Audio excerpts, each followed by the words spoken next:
Welcome to Music City Kids. My name is Tamara with Love in the Big World, and I'm so glad you're here. Today we're talking about going back to school. Yep, that's what these buses are here for. And I know that this time of year, everyone's feeling a bit more anxious because you've been out of school for such a long time, or at least you haven't been going to school in the same way that you've been used to. So it's all new. It's like starting over again. Today, we're going to share some tips for dealing with that anxiety and also some reminders for how you can be a friend at school. So, stay tuned.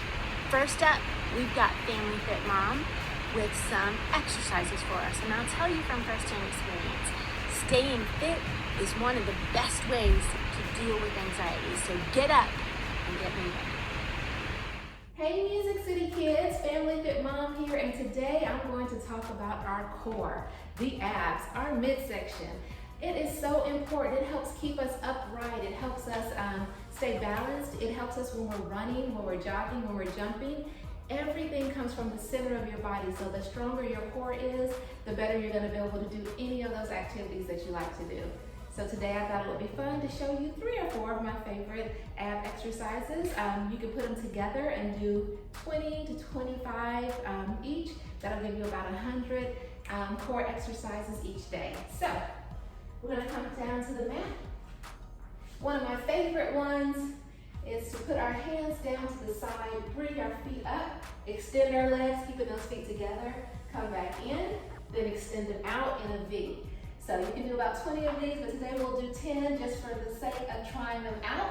So 1, 2, 3, 4, 5, 6, 7, 8, 9, and 10. Good, that's gonna really target those lower abs. Then we're gonna come down on the mat, putting your body down. We're gonna do a double crunch. So we're gonna work the top portion of our body and the lower portion at the same time. Bringing those hands behind your head. You're gonna bring your knees to your elbows, then lower back down, just tapping those feet to the ground and coming right back up. Let's do 10. 1, 2, 3, 4, 5, 6, 7, 8, 9, and 10. Whew, I can feel my core working. My other favorite, I think everybody's probably done this one before, bicycle abs. The key to this is making sure you're going slow and controlled. So again, you're gonna bring those hands behind your head, extend one leg, you take the knee to elbow, slow and controlled. Let's get 10 in, here we go.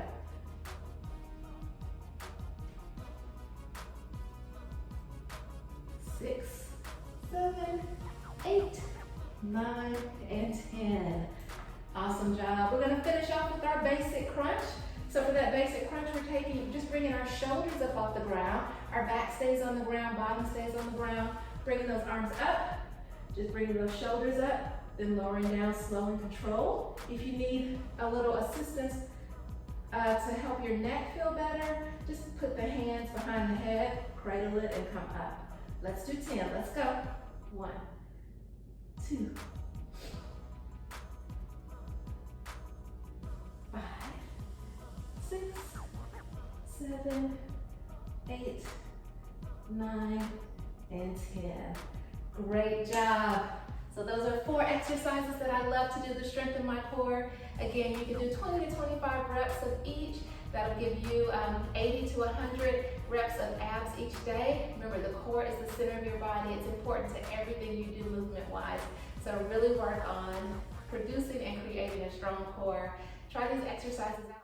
Hey, Music City Kids, Dr. Don here with my friend Chuck, and we're here to talk to you today about something very important that a lot of us experience from time to time, or more often than we should, and that is anxiety. Yeah, a lot of people are experiencing a lot of that lately.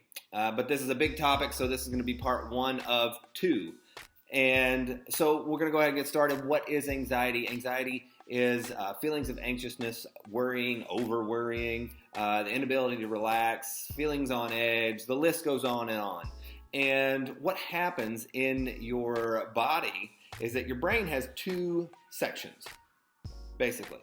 One is the sympathetic nervous system and one is the parasympathetic. In the sympathetic, that's the fight or flight. And that means if your body thinks you're in trouble, then you gotta fight your way out or you gotta run away to save your life. That's what your brain thinks. Then the parasympathetic is the rest and digest. And it means you're able to relax and digest your food properly, like we're supposed to be able to. Now, in anxiety, that sympathetic takes control, and we get overstimulation from the sympathetic nervous system. Now, what are some big offenders for this one? Well, stimulants like caffeine, energy drinks, things like that. Those can be extremely harmful and make anxiety so much worse. And energy drinks are getting so much more popular with a younger audience, and it's really not good for anybody's health because it's the stimulation effect. We necessarily don't need it. But, my biggest factor, the biggest factor that I see is, I think what I'm going to say, sugar. Sugar is one of the worst offenders. It's because when your body gets used to having that sugar so much that when it doesn't have it, your brain is the number one consumer of blood sugar. It's 2% of your body weight and uses 20% of the total energy. It's amazing. But when it gets used to that much sugar and all of a sudden it doesn't have it or it just runs out, then you crash. The energy crashes. So when your energy crashes there, it sends signals to your adrenal glands to give you adrenaline. That's right. It's the same stuff you use when you go bungee jumping or you jump out of an airplane with a parachute on, hopefully. And it's the same stuff. So sugar. It's the same stuff that's in the Cokes and candies, and I shouldn't say names, but soft drinks and candies and all that stuff. Those are the number one things that we have to avoid. Now, even when you get off of sugar, sometimes you have to step down off of it. So if you have 10 grams of sugar a day, you need to go to 8 and then go to 6. You have to step down from it because your body gets so used to it. Because someone with anxiety who eats a lot of sugar, if they just stop eating sugar altogether, it will make the anxiety so much worse because you get that signal to your adrenal glands to get more adrenaline. It's pretty crazy. But the energy drinks and the sugar are the top two things to get rid of.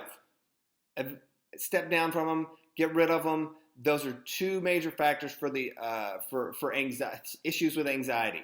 Now, I've got in part 2, I've got some other foods that you can have that would be great to include in your diet. I will check y'all out next time. Back to you, Tamara. Hi, my name is Sophia, and today I will be making origami. Origami is the Japanese word for folding paper, and I'll be showing you how to fold a paper crane. There's an old Japanese legend that says if you fold 1,000 paper cranes, you can make a wish and it'll come true. So let's get started.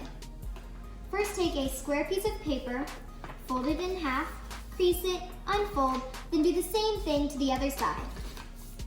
Once you're done, fold it diagonally now, crease it, unfold, then do the same thing to the other side.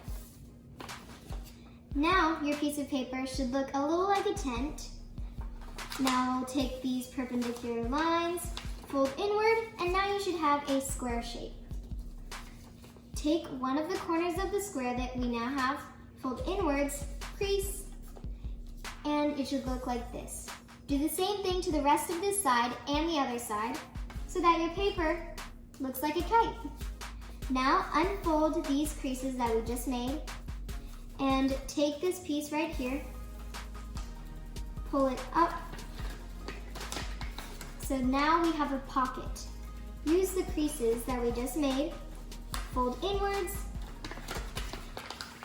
fold down, then up to create a bigger diamond. Do the same thing to the other side and your paper should look like this. These pieces right here will be our wings, but first we have to make the legs and the head.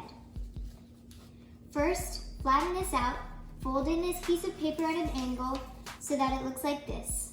Do the same thing to the other side, but this time we're going to take this top piece using the same technique, fold in, crease, and we have our head.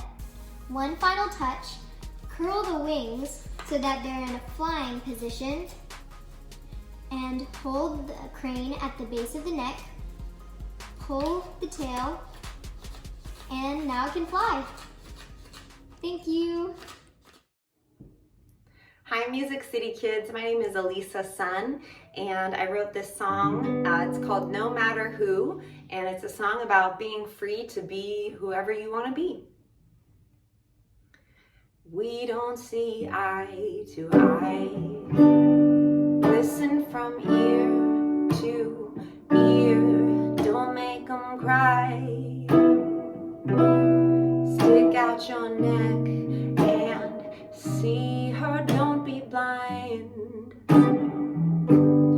Take a good look in the mirror, you'll be alright.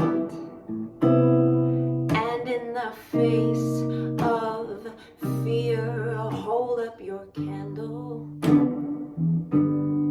light it up, shine it high. I don't care who you are, why or what, 'cause I'll stay me, stay free. You'll see, and you'll stay you, stay true, no matter who you are. In the dark, you say it don't matter, but you can still make a mark, 'cause you're alive. Yeah, you're free. For now, let's fight. Get on up off your knees, 'cause I'll stay me, stay free. You'll see, and you'll stay you, stay true, no matter who you are. Hold up your candle, shine it high, no matter who you are.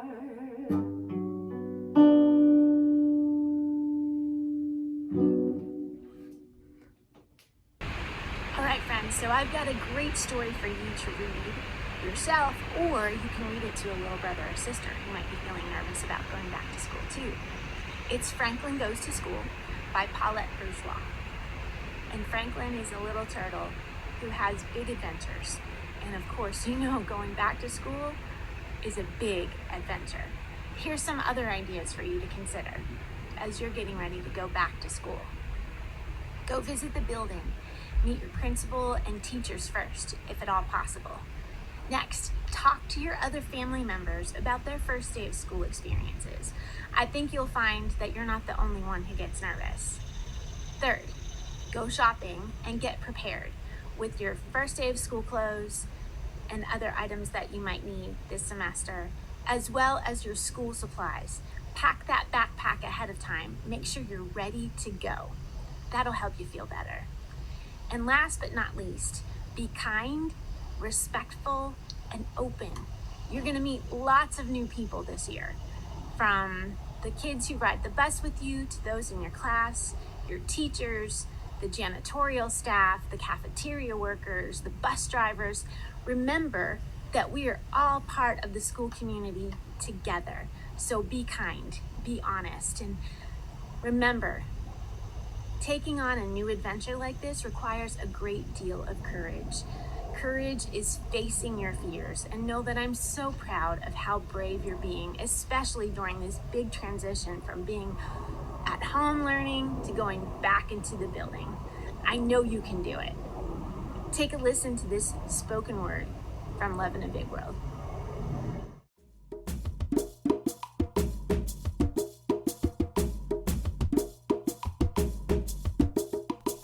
Sometimes I stand at the door of fear, knees knocking, palms sweating, lump in my throat.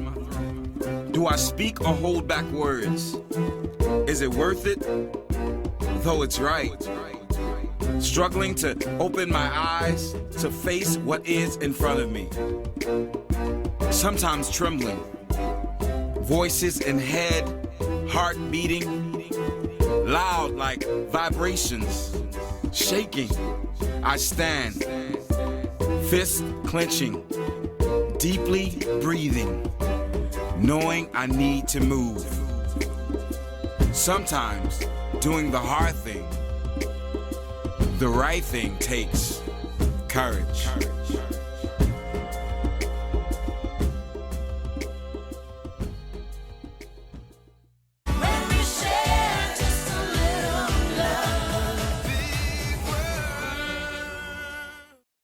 Hey everybody, it's good to see you again. Today I have a really fun craft that is going to go along with, I hope, reading that you are already doing. Now I know you've got your homework and I know you have your assignments, but the kind of reading I'm talking about is fun reading. Reading that you can do when you're in the car on a little trip, when you have some quiet time at home. This is the kind of reading I used to do when I was your age, and I loved books when I was younger. I mean, I would read book after book after book. And one thing that really made reading special was that I had a special bookmark that kept my page so I'd know where I left off it and where to start when I picked up my book again. So today I thought we would make a bookmark for you to mark your page so that you don't forget your place when you come back to your favorite book. Let's get into it. All right, for this project, you'll need construction paper, your paints, scissors, popsicle sticks, and marker. All right, so we're going to glue together 2 popsicle sticks. If you have the fatter popsicle sticks, you'll only need 1. You won't have to do this step. But let's glue 2 together and put them to the side to dry. And then take another popsicle stick and we're going to trace out 2 popsicle sticks about this length and cut those out.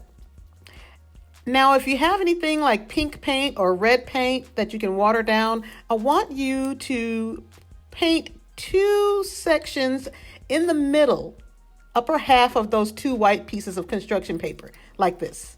Put them aside to dry, and then your 2 popsicle sticks should be glued together now, dry. Let's take some white paint and paint those, front and back. Put those aside to dry, and then I want you to get your orange construction paper. Grab that popsicle stick again that you traced with before, and let's trace out a shorter piece. Cut that out. And then I'm just cutting a short little piece of green because I don't need much of that. And I'm kind of slicing it up in the middle. I'm going to take my craft glue and glue those 2 pieces of white construction paper to the popsicle sticks that were glued together. And then I'm going to take some pink or red paint, whichever you have, and I'm going to paint something like a red or pink heart-shaped dot towards the middle of my popsicle sticks. And taking my marker, I'm drawing on a mouth, eyes, and whiskers. Can you guess what this is going to be?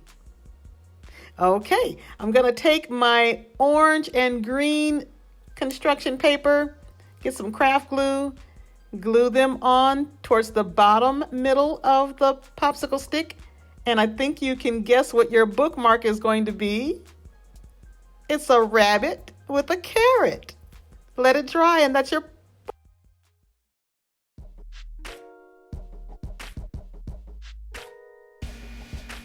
Hey Tamara, it's Steve here from South Africa. Today we're going to be talking about math and something scientific. One thing I want to know is, have you ever gone outside to look at the stars?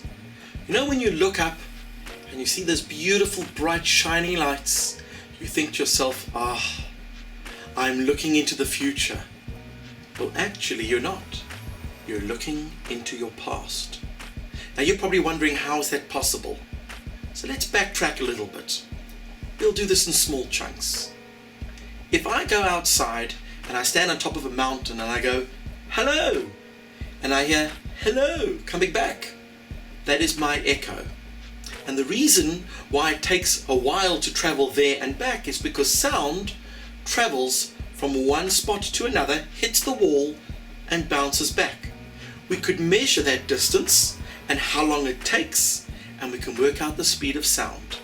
Now we use the metric system, so for us, sound is 330 meters a second. Now, what about light? Does light travel at the same speed as sound? Not at all. In fact, light travels so quickly that we have measured it to be 330,000 kilometers per second. What I'm really saying is that light is 1,000,000 times faster than sound. Now, why is this so important? Well, the moon is approximately 300,000 kilometers away from Earth. So if you go stand on the moon and switch on a bright light, we will see that 1 second later. So the moon is 1 light second away. Our sun, if you were to switch it off, we would only see the darkness 8 minutes later. Why? Because the light that's traveling from the sun, it is so far away that it's going to take only 8 minutes to reach us. And now when you look at a star that is 10,000 light years away from Earth, it means that the light traveling at its incredible speed will take 10,000 years to reach us. That is how far away that star is. Which means that when you look at that star at night, you are looking at the light that has just arrived from 10,000 years ago. Whew. That is very far away. So hopefully you've learned something new today, that when you go outside, you look at those stars, you're looking back in time, you're looking at history right in front of you. That's what I've got for you today. Straight back to you, Tamara. All right, friends, we've had a great time today talking about getting ready to go back to school and all the anxiety we might be feeling about this transition. Well, here's some final tips. You know, especially after we have spent so much time alone or just at home with our families, we need to remember what it takes to be a friend. Because to have a friend, you've got to be a friend. So first of all, be open. Be open to new relationships. Second, smile. Even if you've got to wear that mask, let them see those crinkles by your eyes so that they know you're smiling. Thirdly, use eye contact. That's a way to build trust with adults and kids just like you. At lunchtime, invite others to sit with you and share conversation. When you're out on the playground, join in the games, have fun together, and build those bonds. Last but not least, ask questions about people and what they like to do outside of school. Get to know them for who they are. Remember, you are brave and courageous, stepping into this transition, going back to school, and I'm so proud of you. Thanks for tuning in to Music City Kids, and remember, we're always here to help you grow strong in mind, body, and heart. We'll see you next time.